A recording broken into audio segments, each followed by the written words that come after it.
The government gave me the opportunity to walk away, but I would have had to abandon my customers, abandon my principles, abandon my integrity. I gave everyone my word that I would see this through to the end, and no matter the consequences, I intend to keep that promise. Hey guys, Lawrence DeMonico here, president of Rare Breed Triggers.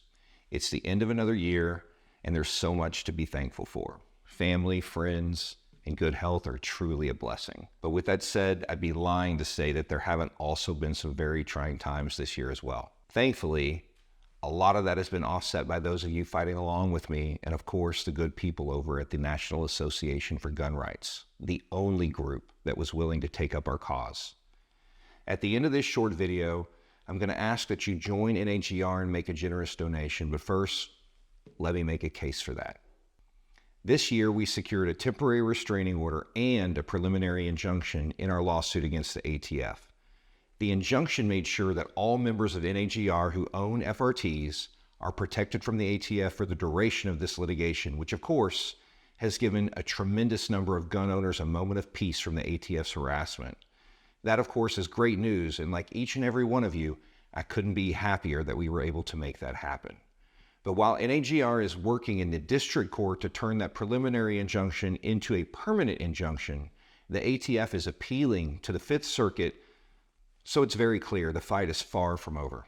I've really got to give it up for the men and women at the National Association for Gun Rights. They truly are, unlike many of the other groups that claim to put the Second Amendment as their highest of priorities, but often go silent when they're needed the most.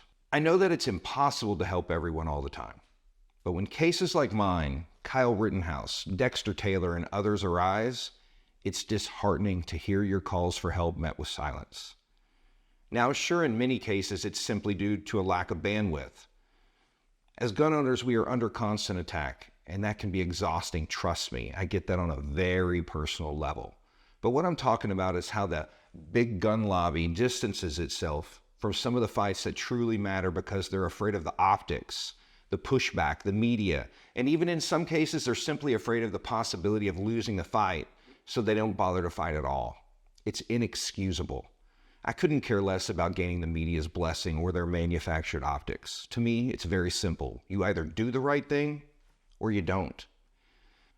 While quite spiritual, I'm not the most religious person, but with that said, there's one scripture that comes to mind as I speak to you here today. It's Isaiah 6:8. Then I heard the voice of the Lord saying, "Whom shall I send, and who will go for us?" And I said, "Here am I, send me." I don't want or need this fight. Quite opposite, frankly. It has been incredibly stressful and taxing on me and my family. So with that said, I'm sure you can all understand why I'm so thankful for the National Association for Gun Rights. I have fought more than my fair share of battles, literal and legal, throughout my life. And I can tell you one thing for certain. Knowing NAGR has my back and is willing to stick with me has changed this experience entirely. It hasn't made the fight easy. No fight like this could ever be easy, but knowing I have the full weight and force of the National Association for Gun Rights with me in the trenches is a game changer. It is a force multiplier. NAGR has stuck by my side and your side in this fight, and I have seen them do the same for others. I've seen them make powerful enemies, and instead of backing down when the heat was turned up, they doubled down when others would have turned tail and run. That is what it means to be uncompromising. It's that kind of spirit we need if we're going to win.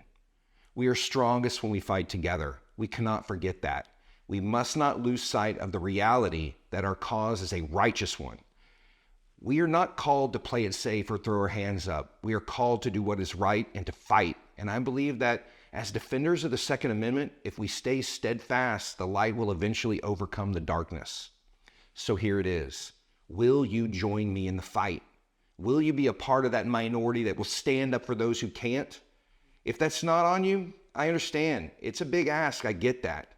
But if you have some fight in you, if you are done waiting for results instead of creating them, if you're sick and tired of seeing others do the fighting for you, I'm asking you to step up, join us.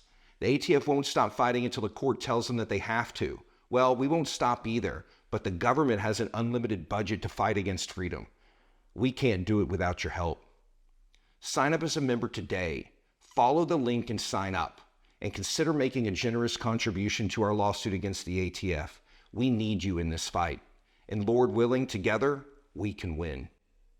Hey, before we let Lawrence finish up really quick, I wanted to share an update on a U.S. Supreme Court battle that's ongoing right now that will directly control whether we are able to end the ATF's unconstitutional ban on forced reset triggers once and for all. So the case is Garland versus Cargill, and it is a bump stock case. So, as y'all know, the ATF has been targeting harmless gun accessories for years now that Congress never banned and never authorized the ATF to ban either. They've just been basically going off on their own and legislating through regulation. The Cargill case is a challenge to their bump stock ban, which is just as unconstitutional, just as unlawful as the trigger ban. Exact same underlying arguments in each case. In fact, it was the Cargill ruling from the Fifth Circuit that our preliminary injunction blocking the ATF's ban on forced reset triggers was based on. So in other words, our case against the ATF's trigger ban is in the Fifth Circuit, and it was the Fifth Circuit that ruled that the ATF's bump stock ban was illegal. So all the courts had to do, which they did, is take what they said on bump stocks, apply it to triggers. Well, as that's been going, the bump stock case got appealed to the Supreme Court, and the Supreme Court agreed to hear it. Frankly, that's way overdue. It's long past time for the Supreme Court to finally rein in this unconstitutional agency overreach. Oral arguments are going to be held on that next month on February 28th, and your National Association for Gun Rights is submitting a very hard-hitting amicus brief, leaving the Supreme Court in no doubt as to what exactly is at stake with this case and exactly how the Constitution and the Second Amendment demands that they should rule. Because anytime gun rights are up for discussion at the Supreme Court, your National Association for Gun Rights is going to be there too to make sure your rights are properly represented. So stay tuned for that. There will be more updates on that in the days coming. Before I kick it back over to Lawrence, check out our latest giveaway.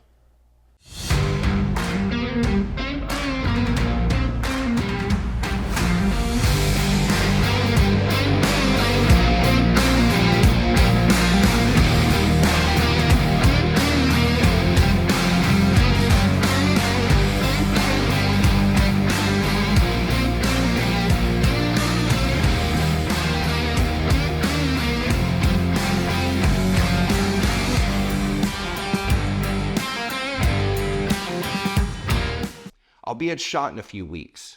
Please be sure to say hi if you see me. I can't even begin to tell you how good it feels and how much it means to meet so many people that are supporting our fight. It's just the kind of positive energy that helps push me forward on a daily basis. So with that said, God bless and have a happy new year. I hope to see you out there. Take care.